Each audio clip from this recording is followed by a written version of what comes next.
Hello everyone, Amit Arora from EcoVisioner. I hope you have watched part 1 of globalization. आज हम part 2 करेंगे, chapter 4 of course, जिसके अंदर हम आज जो टॉपिक कवर करेंगे वो करेंगे हम factors that have enabled globalisation. किसकी वजह से ग्लोबलाइजेशन हो पाया है, विच हैव अनेबल्ड ग्लोबलाइजेशन. अगर वो फैक्टर्स ना होते तो ग्लोबलाइजेशन होना बहुत मुश्किल था, मतलब कंट्रीज का कनेक्शन बहुत मुश्किल था. We'll talk about that. Secondly, we'll talk about the liberalization of foreign trade in India. Basically, 91 के बाद after the new economic policy, how foreign trade and foreign investment into India and abroad change. And thirdly, हम सिर्फ जानेंगे what is WTO. उसकी detail हम next class में करेंगे. तो अभी हम जानेंगे what is world trade organisation, कब फॉर्म हुई थी और what is the purpose of WTO. तो ये सब टॉपिक हम इस वाली क्लास में कंप्लीट करेंगे. Starting with the first topic जो हमने कहा था कि फैक्टर्स दैट अनेबल्ड ग्लोबलाइजेशन. सबसे बड़ा फैक्टर जिसने ग्लोबलाइजेशन को बहुत प्रमोट किया है, जिसके बिना विदाउट जिसकी हेल्प के ग्लोबलाइजेशन हम सोच भी नहीं सकते, it is not possible. That is technology. Technology can be in terms of technology in the fields of transportation और technology in the fields of information. तो हमें दो टॉपिक करने हैं इसके अंदर. Will cover technology in the fields of transportation. So rapid improvement in technology has been the major factor. सबसे पहले हमें क्या समझना है कि ग्लोबलाइजेशन होती ही नहीं अगर सबसे बड़ा तो waterways technology, transportation, marine trade सबसे बड़ा इंपॉर्टेंट फैक्टर है. शिप्स के थ्रू हमारा टैंकर्स, शिप्स और कंटेनर्स के थ्रू ये जाना पहुंचना दूसरी कंट्री तक. So for instance, the past 50 years we have seen several improvements in the transportation technology. This has made much faster delivery of goods across long distances possible at a lower cost. Fast ships आ गई हैं, faster ships आ गई हैं, containers अच्छे आ गए हैं, deep freezers आ गए हैं, उसमें रेफ्रिजरेटर्स जो लंबे समय तक पेरिशेबल चीज़ों को ख़राब नहीं होने देते. तो टेक्नोलॉजी ने बहुत हेल्प किया है ग्लोबलाइजेशन को. पहली टेक्नोलॉजी है ट्रांसपोर्टेशन. हमारे पास एग्जांपल है कंटेनर्स का. Goods are placed in the container that can be loaded intact on to the ship. Crane की हेल्प से वो शिप में लोड किए जाते हैं और फिर वहाँ पे अनलोड भी क्रेन की हेल्प से किया जाता है. कंटेनर्स के आने से ग्लोबलाइजेशन या ट्रांसपोर्टेशन को बहुत फ़ायदा हुआ है. Containers have led to huge reductions in port handling cost and also it has helped in increasing the speed. तो एक्सपोर्ट जल्दी जल्दी मार्केट में पहुंच सकते हैं. Similarly the cost of air transport has gone down, जिसकी वजह से काफ़ी चीज़ें एयरलाइन से भी ट्रांसपोर्ट होती हैं. So ship and airways. Even more remarkable have been the development in the information and communication technology. Internet ने बहुत बड़ा रोल प्ले किया है ग्लोबलाइजेशन में. आज हम यहाँ बैठे बैठे अपने ट्रेडर से बात कर सकते हैं any part of the world. Your mobile phones, your computer, your internet has helped. It has been becoming faster, 3G, 4G, now 5G. Telecommunication facilities includes telegraph, telephone, including mobile phones and fax. They are used to contact one another around the world.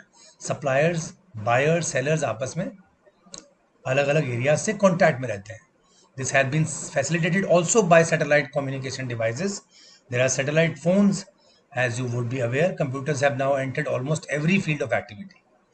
You must have also ventured into the amazing world of internet. हम सब इस time पे भी we are all into internet.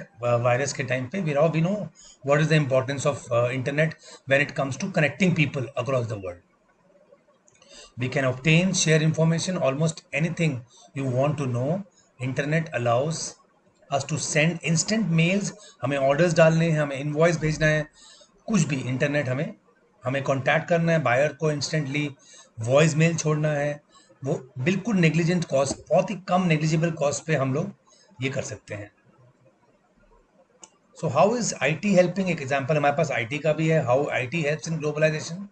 Example देखिए, एक news magazine है जो publish होती है लंदन में, वो डिज़ाइन और प्रिंट हो रही है दिल्ली में. The text of the medicine is send through internet to the Delhi office. So here comes the internet.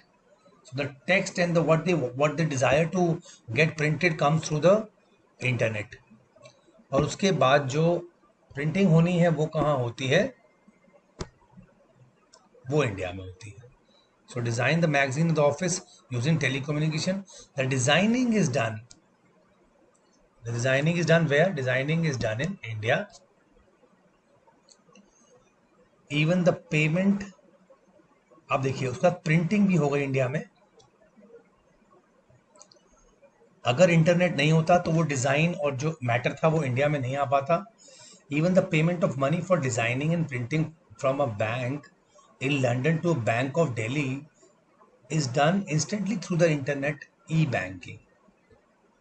So you can see what role this technology IT is playing in globalization. तो very very important role played by IT. उससे पहले आपने देखा कि transportation is playing a major role.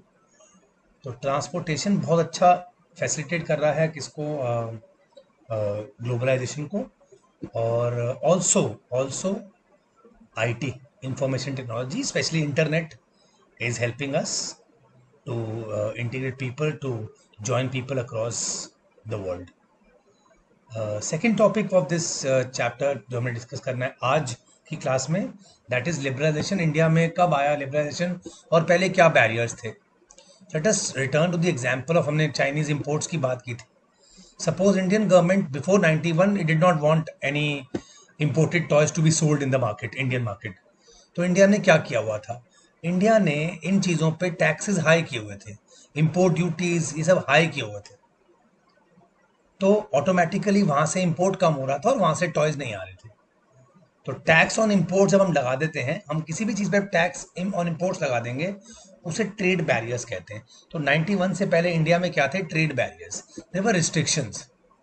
अभी भी आज भी काफ़ी बार गवर्नमेंट ट्रेड रिस्ट्रिक्शंस करती है, पर आज ज़्यादा कमोडिटीज़ पे नहीं करती है. जिस पे उनको लगता है कि हमें इंडिया में बनाना है वो उस पर कर देती है. जैसे अभी रिसेंटली आत्मनिर्भर भारत के ऊपर बात हो रही थी, प्राइम मिनिस्टर बात कर रहे थे, तो हम उसके ऊपर टैक्स लगा सकते हैं उन चीज़ों पे.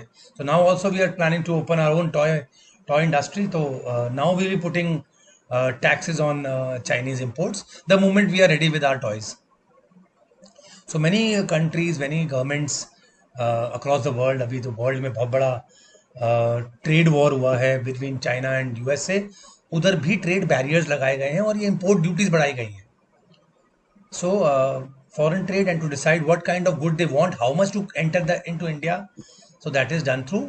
और इंडिया में ट्रेड बैरियर्स बहुत ज़्यादा थे before 91. It was kind of a closed economy. The Indian government after independence had put barriers on the foreign trade and foreign investment.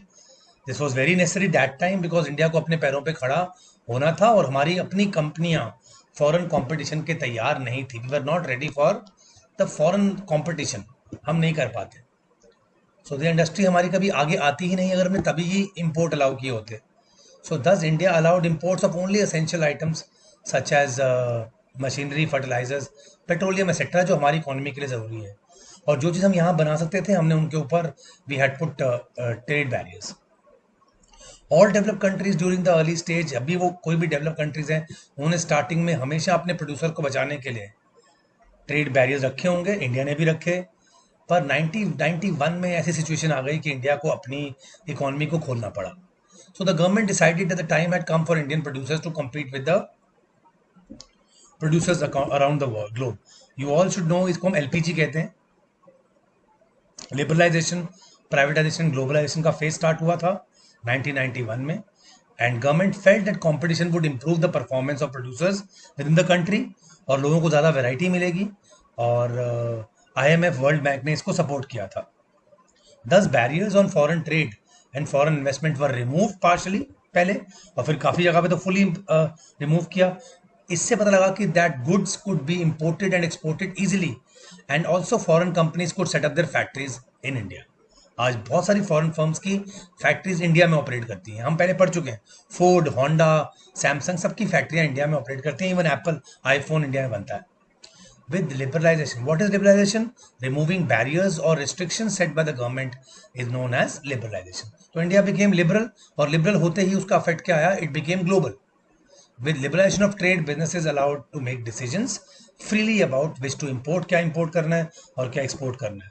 The government imposes much less restrictions than before. Therefore, the government is called liberal now. So in 1991, Indian government became liberal, and today you can see many foreign companies have been established in India. Yeah, I hope you understood what is liberalization. Coming to the last topic of the class today is World Trade Organization. पहले ये gate था, GATT, general agreement for trade and tariff, जो trade देता था world का। पर 1995 में इसको बनाया गया WTO, UN के अंडर एक बॉडी बनी WTO, world trade organisation. We have seen that the liberalization of foreign trade and investment in India was supported by some very powerful international organizations. These organizations say that all the barriers to foreign trade and investment are harmful. American backed organizations थी, World Bank, IMF, WTO. There should be no barrier. Trade between countries should be free. All countries in the world should liberalize their policy. ये उनका मतलब था कि India को अपनी economy को खोलना चाहिए। उनमें से एक ऑर्गेनाइजेशन थी WTO, जिसका aim, what is the aim, very very important, the aim is to liberalise international trade. It started at the initiative of the developed countries, start हुआ WTO। एक्चुअली WTO के through developed countries developing countries के अंदर घुसना चाहती थी, जो आज वो सारी कंट्रीज में घुस चुकी हैं, सारी डेवलपिंग नेशन में। अपना प्रॉफिट WTO को उन्होंने अनफेयरली यूज किया। ये हम नेक्स्ट क्लास में डिस्कस करेंगे कि कैसे WTO को उन्होंने अनफेयरली हमारी मार्केट को कैप्चर करने के लिए यूज किया। WTO establishes rules regarding international trade and see that the rules are obeyed. At present, there are 164 countries of the world who are members of WTO. Though WTO is supposed to allow free trade for all, in practice, it is seen that the developed countries have unfairly retained the trade barriers. Yes, जहां America ने India के काफ़ी doors खुलवा दिए हैं, वहां उन्होंने अपने एक प्रोड्यूसर्स को प्रोटेक्ट किया हुआ है। अमेरिका हमेशा, यूके हमेशा, फ्रांस, जर्मनी, ये सब अपने प्रोड्यूसर्स को लेके बहुत सिक्योर्ड है। उन्होंने अपनी मार्केट को उस तरह से ओपन नहीं किया जैसे उन्होंने डेवलपिंग नेशंस को ओपन करवा लिया। जबकि WTO is suppose to be fair, सब में फ्री ट्रेड होना था। On the other hand, WTO rules have forced the developing countries to remove trade barriers. An example of this is current debate on trade in the agriculture products. बहुत loss हुआ है developing nations को when it comes to agriculture. इसके बारे में हम subsidies के बारे में नेक्स्ट क्लास में ज़रूर बात करेंगे। सो WTO प्रमोट करने के लिए वर्ल्ड ट्रेड को, पर अभी तक कहा जाता है कि WTO ने ज़्यादा साथ दिया है डेवलप्ड कंट्रीज़ का, जिससे डेवलप्ड कंट्रीज़ डेवलपिंग नेशंस के अंदर तो आ चुकी हैं, पर उतना फेयर जो ट्रीटमेंट है वो हमें नहीं मिली है। सो ऐसे इंडियन कंपनीज बहुत सारी कंट्रीज में, डेवलप्ड कंट्रीज में उतनी फ्रीली नहीं घुस पाई हैं जितनी फ्रीली ये डेवलप्ड नेशंस डेवलपिंग नेशंस में घुस पाए हैं। Let us see how world trade organisation का एम कब अचीव होता है। तो students and teachers who are not the part of EcoVisioner app, I would request all of you to kindly download EcoVisioner app. EcoVisioner app में आपको you will get videos by the subject experts, free videos. You'll also get free online tests of various subjects, and you will also get the latest information, circulars of CBSE, and also previous year board papers if you download EcoVisioner app. You can also register now for the 5th EcoVisioner International Olympiad. The subjects are as given in the next slide. ये सारे subjects हमारे available हैं for the Olympiad in the months of December and January. You can fill the form there itself. You can fill the registration form there and on the app itself. And following are the benefits to students if they participate in the Olympiad. Yes, they will get to practice board pattern questions. They will also get an opportunity to compete with various students of India and abroad. And online tests free of cost are available chapter wise on the app. And if they want, they can get then access to the e-books made by our subject experts. Teachers registering, the school registering with us will also get these benefits. Benefits such as getting important questions and worksheets from the subject experts, getting all access to all the books available on the app, and also becoming registered member of the registered EcoVisioner WhatsApp groups. We have separate registered groups for registered teachers, where we give regular CBSE updates and guidance from the experienced subject teachers. For any other information, teachers and students, you can contact us on ecovisioner@gmail.com, or you can WhatsApp me at 9891203546. Take care, be healthy, be happy.